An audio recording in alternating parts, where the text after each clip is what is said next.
Hello everyone, Radhe Radhe. So आज हम बात करने वाले हैं स्पिरिचुअलिटी के ऊपर एंड उसमें हम ये देखेंगे कि स्पिरिचुअलिटी एक्चुअली में क्या है। एंड जब कोई इंसान स्पिरिचुअलिटी में आने की कोशिश करता है और अपनी एक स्पिरिचुअल जर्नी स्टार्ट करने की सोचता है, तो उसे किस तरीके से मतलब सोसाइटी का या कह लो लोगों का सामना करना पड़ता है। क्योंकि जैसे कि हमने देखा है कि लाइफ में अगर हम कुछ भी नया करने की सोचते हैं, तो उस पाथ में चलने के टाइम पर हमें बहुत से लोग सपोर्ट भी करने वाले होते हैं, बहुत से लोग पुट डाउन करने वाले भी होते हैं। तो आइए एंड चलिए देखते हैं। सो बेसिकली स्पिरिचुअलिटी क्या है? स्पिरिचुअलिटी का मतलब है कि अपने आप को अपने आप को स्पिरिचुअली अवेकन करना by connecting yourself with the God guidance। Spirituality क्या है? स्पिरिचुअलिटी का मतलब ये नहीं होता है कि हम पूरा दिन मंदिर में बैठे रहें या पूजा करते रहें और वो स्पिरिचुअलिटी नहीं है। स्पिरिचुअलिटी का मतलब बहुत एक वाइडर कॉन्सेप्ट है। स्पिरिचुअलिटी का मतलब ये है कि हमें अधर्म नहीं करना है, हमें धर्म से चलना है, हमें गलत कार्य नहीं करने हैं, जो हमारे ईश्वर को नहीं पसंद है, जो उनके हिसाब से गलत हैं और जिसे वो अपनाते नहीं हैं। मतलब जो इंसान ऐसे गलत कार्य करते हैं, उन्हें ईश्वर अपनाते नहीं हैं, ना वो उन्हें अपने समीप रखते हैं। तो इसका मतलब ये है कि जिन्हें हम चाहते हैं उन्हें वो चीज़ नहीं पसंद है, तो इन शॉर्ट हमें वो चीज़ें नहीं करनी है। क्योंकि हम जैसे हमारे माँ-बाप हैं, तो यदि वो हमसे कुछ चीज़ की उम्मीद रखते हैं कि हमारे बच्चे ये करे, तो हम उनकी खुशी के लिए वो चीज़ें करते हैं या नहीं करते? करते हैं ना? हम ऐसा कोई काम नहीं करते हैं जिससे हमारे माँ-बाप को शर्मिंदा होना पड़े। तो उसी प्रकार वो स्वयं परमात्मा है, तो जिसे हम मानते हैं, जिन्होंने हमें इस धरती पे भेजा है, क्योंकि ये सब कुछ उनका है। तो यदि उन्हें कोई चीज़ नहीं पसंद है या उनके अनुसार कोई चीज़ है जो कि गलत है, जो कि अधर्म अधर्म है, तो फिर वो कार्य हम कैसे करें? तो जो इंसान स्पिरिचुअलिटी में आता है या जो इंसान स्पिरिचुअली अवेकन होता है, उसे धर्म और अधर्म का ज्ञान होता है। एंड जिस इंसान को धर्म और अधर्म का ज्ञान होता है, वो कहीं न कहीं अपनी लाइफ में कभी भी गलत करने से पहले 1000 बार सोचेगा। और पहली बात तो वो गलत रास्ते पे जाएगा ही नहीं, बिकॉज़ उसने ईश्वर को अपना बना लिया है, ईश्वर ने उसे अपना लिया है। तो कहीं न कहीं वो ईश्वर के बताए गए रास्ते पे चल रहा है, तो गलत रास्ते पे जाने की तो कोई सवाल ही नहीं उठता इसमें। तो स्पिरिचुअलिटी एक बहुत ही मेजर रोल प्ले करती है हमारी ज़िंदगी में। कि धर्म से चलने का मतलब फॉर एग्ज़ाम्पल, आज हम किसी भी प्रोफ़ेशन में हैं, हम किसी भी क्षेत्र में काम कर रहे हैं, तो हमें पैसा कमाना है, लेकिन सिर्फ़ पैसा कमाने के चक्कर में हमें गलत नहीं करना है। हमें धर्म धर्म को रखते हुए पैसा कमाना है, मतलब सही तरीके से पैसा कमाना है। किसी के साथ गलत या छल-कपट करके पैसा नहीं कमाना है, क्योंकि हम जब भक्ति में होंगे तो हमें पता होगा कि अगर हम गलत करके पैसा कमाएँगे या अगर हम किसी के साथ गलत करेंगे, तो वही चीज़ हमारे साथ घूम फिर के हमें डबल होकर के मिलेगी। तो जिस इंसान को कर्म का ध्यान होता है, हर चीज़ का ध्यान होता है, जो कि एक स्पिरिचुअलिटी में है और स्पिरिचुअली अवेकन है, तो वो इंसान कभी गलत नहीं करता उसकी लाइफ में। तो स्पिरिचुअलिटी बहुत-बहुत चीज़ों में मेजर रोल प्ले करती है हर किसी की ज़िंदगी में। एंड ये एक बहुत इम्पोर्टेंट चीज़ है, जिसकी नॉलेज होनी सबको बहुत इम्पोर्टेंट है। लेकिन लोग स्पिरिचुअलिटी को एक अलग ही नज़रिए से देख रहे हैं। लोगों को लगता है कि स्पिरिचुअलिटी का मतलब है कि बस अ, संत बन जाओ। आजकल की यूथ सोचती है, अरे अभी हमारी कोई उम्र है स्पिरिचुअलिटी मानने की, ये तो बुढ़ापे के लिए है। बुढ़ापे में स्पिरिचुअलिटी स्टार्ट करने का जो इंसान सोचता है, उसे क्या लग रहा है कि वो बुढ़ापे में अपनी स्पिरिचुअल जर्नी स्टार्ट करेगा तो वो जर्नी स्टार्ट हो जाएगी। जिस इंसान ने पूरे जीवन कोई चीज़ नहीं करी हो और वो एक ऐसी एज में आकर के सोचेगा कि अब मैं ये चीज़ करूँ तो वो हो जाएगी, कभी भी नहीं होगी। तो हर चीज़ का एक समय होता है। एंड स्पिरिचुअलिटी का तो ऐसा है ना कि कोई समय या कोई उम्र नहीं होती है। जब ईश्वर की कृपा आप पर हो जाए और जब आपको ज्ञान हो जाए कि इस दुनिया में, इस कलयुग में जीने के लिए भक्ति ही एकमात्र सार है, उस दिन आप उस रास्ते पे, उस सही मार्गदर्शन पे चलने लग जाएँगे। एंड जो लोग ये भी कहते हैं ना कि अरे अभी हमें स्पिरिचुअलिटी में आने की क्या ज़रूरत है, अभी ये कोई टाइम थोड़ी ना है, ये तो सब बुढ़ापे के लिए है। मानो या ना मानो, वो आज जो ये बातें कह रहे हैं ना, आज नहीं तो कल जब वो अपने जीवन में परेशान होंगे, जब उन्हें सुकून नहीं मिलेगा सब कुछ करके भी लाइफ में, उन्हें भी घूम फिर के वहीं आना पड़ेगा। इन शॉर्ट ऐसा है कि हम जितने भी मनुष्य हैं, हमें अंत में जाना सबको ईश्वर के पास ही है। लेकिन कोई इंसान गलत उसकी ज़िंदगी में होने से पहले ही वो भक्ति में आ जाता है और वो ये समझ जाता है कि ईश्वर से बड़ा इस जीवन में और कुछ धन नहीं है, कुछ धन नहीं है। चाहे हम ये कह लें कि हमारे पास इतना बैंक बैलेंस है, हमारे पास इतनी लग्ज़रियस लाइफ़ है, लेकिन एट द एंड वो सब चले जाएगा हमारे पास।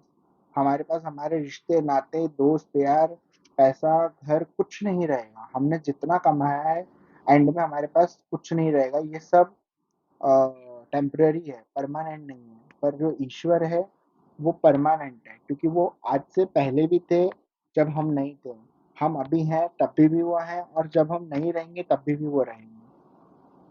तो ये सब कुछ उनका है, ये हमारा कुछ नहीं है, ये सब एक माया है।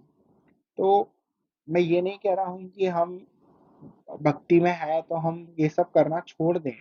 हम अपना काम करें, बिल्कुल करें, पैसा भी कमाएँ, अपनी ज़िंदगी अच्छे से अच्छे तरीके से जिए, अपनी फैमिली को अच्छे से अच्छी लाइफ़स्टाइल दें। पर हमें अपनी ज़िंदगी में जो प्रायोरिटी पे रखना है, उसे वो हमें ईश्वर को रखना है और किसी चीज़ को नहीं। हमें ये चीज़ समझ के चलना है कि ये सब चीज़ें टेम्परेरी है, परमानेंट जो है, वो सिर्फ़ और सिर्फ़ मेरे ईश्वर हैं और हमें उनके पास जाना है और वहाँ जाने के लिए हमें नाम जप करना पड़ेगा उन्हें प्राप्त करने के लिए और उनको याद रखना होगा और उनके बताए गए रास्ते पे चलना पड़ेगा, तभी हमें ईश्वर की प्राप्ति होगी। बिना उनके सहारे के ना तो किसी का जीवन कभी चल सकता है, ना कभी चलेगा। जो लोग ये कहते हैं कि हमने ये कर दिया, हमने वो कर दिया, उन्हें पता नहीं है कि ये उन्होंने नहीं किया है, ये ईश्वर ने किया है। ये ईश्वर की लीला है। किसी की ज़िंदगी में कुछ अच्छा होता है तो वो अपने आप को वो देता है एक श्रेय कि मेरे ये करने की वज़ह से मुझे आज ये मिला है। जी नहीं, बिल्कुल आपने किया, माना मेहनत आपने करी, लेकिन आपके अच्छे कर्म थे, जो ईश्वर ने आपको वो सुख प्रदान किया है। क्योंकि यही ज़िंदगी में जब कभी दुःख आता है किसी इंसान के जीवन में, तो तब वो ये नहीं बोलता कि मेरे ये करने की वज़ह से मुझे दुःख मिला है। वो ये कहता है कि हे ईश्वर तूने मेरी ज़िंदगी में मुझे दुःख क्यों दिया? पर आपने कभी ये सोचा है कि हमसे ऐसा क्या हो गया कि जो हमको ये दुःख मिला? नहीं। जब हमारी ज़िंदगी में कुछ अच्छा होता है तब तो हम अपने आप को श्रेय दे देते हैं। पर जहाँ कुछ गलत होता है तो वहाँ हम ईश्वर के आगे जाके उनसे झगड़ा करने लगते हैं, हम उन्हें ब्लेम करने लगते हैं कि हे भगवान तूने मेरी ज़िंदगी में मुझे इतना दुःख क्यों दिया? क्योंकि उसे वो टाइम ज्ञान नहीं होता है कि मेरे ही कुछ ऐसे कर्म हैं, जो आज ये दुःख का कारण बन के मेरी ज़िंदगी में आए हैं। तो कहीं न कहीं यहाँ पर भी भक्ति का एक बहुत ही मेजर रोल आता है क्योंकि जो एक्चुअल में ईश्वर का भक्त होता है, वो कभी भी अपने ईश्वर को किसी भी सिचुएशन में गलत नहीं ठहराता क्योंकि उसका विश्वास अच्छे समय में भी ईश्वर पे उतना ही अटूट होता है और बुरे समय में भी उतना ही अटूट होता है। उसको पता है कि मेरे ईश्वर ने मुझे अगर आज ये सुख दिया है, तो मेरे कुछ अच्छे कर्म होंगे तो मुझे आज ये सुख मिला है, तो उसके लिए भी मैं उनका धन्यवाद करता हूँ। और अगर दुःख का समय आया है, तो वो ये मानेगा कि मेरी मेरी ज़िंदगी में मुझसे कुछ गलत हुआ होगा, तो मुझे कुछ लेसन सिखाने के लिए मेरे मालिक ने मुझे ये दुःख दिया है, तो कोई बात नहीं, ये भी कट जाएगा। क्योंकि अगर वो मेरे साथ है, तो मुझे किसी चीज़ से डरने की ज़रूरत नहीं है। और एक्चुअल भक्ति यही होती है जहाँ आपका परमात्मा पे विश्वास हमेशा बना रहे, चाहे सिचुएशन कैसी भी हो। तो यही एक्चुअल भक्ति है एंड स्पिरिचुअलिटी आपको बहुत हेल्प करेगी लाइफ में ग्रो करने के लिए। तो मैं यही कहूँगा कि अगर अभी तक स्पिरिचुअलिटी में नहीं आए हो या स्पिरिचुअली अवेकन नहीं हुए हो, तो हो जाओ, क्योंकि आज नहीं तो कल ये जर्नी में आपको आना पड़ेगा ही पड़ेगा। सो बेटर है अभी से आ जाओ, सो दैट जो डिफ़िकल्टीज़ आने वाली है, वो आने से पहले ही रुक जाएगी। लेकिन इन सब के बावजूद आपका जो एक सिद्धांत है, आपका एक जो दृढ़ निश्चय है, जो चीज़ करने की आपने ठानी है, उस पे आपको अमल करके विजय प्राप्त करनी ही करनी है। तो आपको अपने मार्ग से नहीं भटकना है।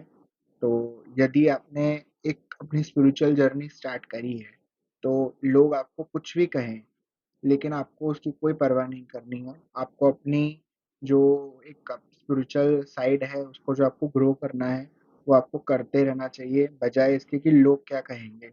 क्योंकि लोगों की बातें सुनोगे तो ज़िंदगी में कभी आगे नहीं आ पाओगे।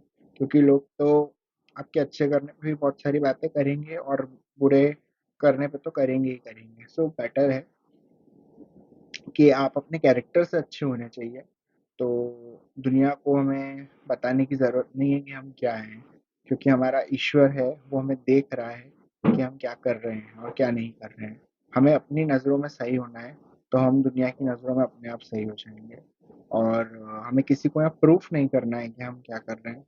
हमें अपने आप को और अपने ईश्वर को बस ये फ़ील कराना है कि हम आपके हैं ईश्वर, और हम आपको ही प्राप्त करना चाहते हैं बस। और ये चीज़ है। तो मैं यही कहूँगा कि अपनी स्पिरिचुअलिटी को जितना ग्रो करोगे उतना अच्छा है। बाकी लोगों को तो जो कहना है वो कहने ही वाले हैं। उनको कोई रोक नहीं सकता कहने से, कि कोई आज तक रोक नहीं पाया है। कोई भी इंसान अगर स्पिरिचुअलिटी में आता है, मान लो वो किसी भी मार्ग में चलता है स्पिरिचुअलिटी में, और किसी को भी मानने लगता है, किसी भी ईश्वर को, तो उससे लोग ये देखने लग जाते हैं, अरे यार, इसने अपनी इस इतनी यंग एज में स्पिरिचुअलिटी में आ गया है, अब ये साधु संत ना बन जाए।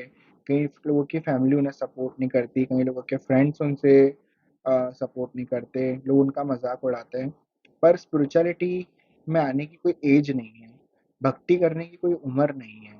क्योंकि आई थिंक भक्ति एक ऐसी चीज़ है कि ज़रूरी नहीं है कि आप भक्ति कर रहे हैं, इसका मतलब आप संत बन गए हैं। संत बनना अपने आप में एक बहुत बड़ी बात है, और वो ईश्वर की कृपा के बिना कोई नहीं बन सकता, और वहाँ तक पहुँचना ही बहुत ही एक लंबी जर्नी है। तो ये है कि स्पिरिचुअलिटी में आने की ज़रूरत हमें इसलिए है, क्योंकि जो इंसान स्पिरिचुअलिटी में होता है, उसको जब स्पिरिचुअल नॉलेज होती है, तो उसे सही और गलत का ज्ञान होता है, मतलब धर्म और अधर्म का ज्ञान होता है। तो कहीं न कहीं इंसान धर्म से कनेक्टेड रहता है।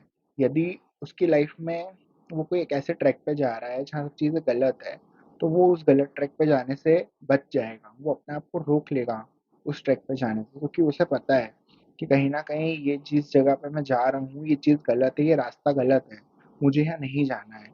तो स्पिरिचुअलिटी जो है वो हमें अधर्म करने से बचाती है, गलत काम करने से बचाती है, और हम ईश्वर के करीब जाते हैं धीरे-धीरे, और अपनी ज़िंदगी को हम एक अलग नज़रिए से देखने लगते हैं। जिसको हम अभी तक एक मटीरियल वर्ल्ड की तरह देख रहे थे, वो कहीं न कहीं वहाँ से हट कर के सिर्फ़ और सिर्फ़ भक्ति में लीन हो जाती है। तो स्पिरिचुअलिटी एक बहुत ही मेजर रोल प्ले करती है हम सबकी लाइफ़ में, not only in some people, लेकिन सबकी ज़िंदगी में एक बहुत ही मेजर रोल प्ले कर रही है।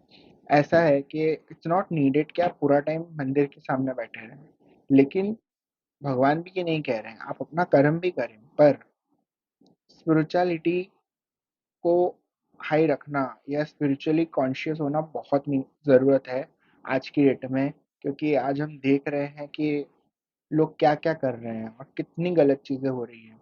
वो क्यों हो रही है? क्योंकि भक्ति से लोग दूर-दूर तक कनेक्टेड नहीं हैं, और जो लोग कर रहे हैं, उनका भी मज़ाक बना दिया जाता है कि अरे, अरे! ये लोग इतनी यंग एज में भक्ति में आ रहे हैं, ये वो ऐसा-ऐसा। तो इसमें गलती किसकी है? इसमें गलती हमारे बड़ों की है कि वही अपने बच्चों को भक्ति करने के लिए सपोर्ट नहीं करते। उन्हें लगता है अरे ये भक्ति करेंगे तो क्या कहते हैं, ये अपना कर्म करना भूल जाएँगे, ये क्या बोलते हैं, कुछ करेंगे नहीं और बस संत बन के बैठ जाएँगे। पर वो ये नहीं समझ रहे हैं कि अगर संत भी बन गए तो क्या गलत कर रहे हैं? संत भी बन गए तो उस ईश्वर ने उन्हें मानो चुना है कि तुम्हें संत बनना है। और भले मतलब बच्चा अगर सही मार्गदर्शन पे जा रहा है तो वो गलत है लोगों के लिए, लेकिन यही अगर बच्चा गलत चीज़ें कर रहा है तो वो उन्हें चलेगा। तो ये चीज़ें हैं, तो हमें समझना होगा समय रहते, वरना ऐसा ना हो कहीं बहुत देर हो जाए। तो मैं तो यही कहूँगा कि भक्ति करनी है तो करो, बिल्कुल निष्ठा से करो, बिना डरे करो, क्योंकि वो हमारा अधिकार है और हमें वो करने से कोई रोक नहीं सकता। और किस चीज़ की शर्म? जब लोग नशा करने से शर्माते नहीं हैं सरेआम, तो हम भक्ति करने से क्यों शर्माएँ? जय श्री कृष्ण, राधे राधे। अगर वीडियो पसंद आई हो तो लाइक करें, शेयर करें एंड सब्सक्राइब करें, and please press the bell icon for upcoming videos and the notification. Radhe Radhe.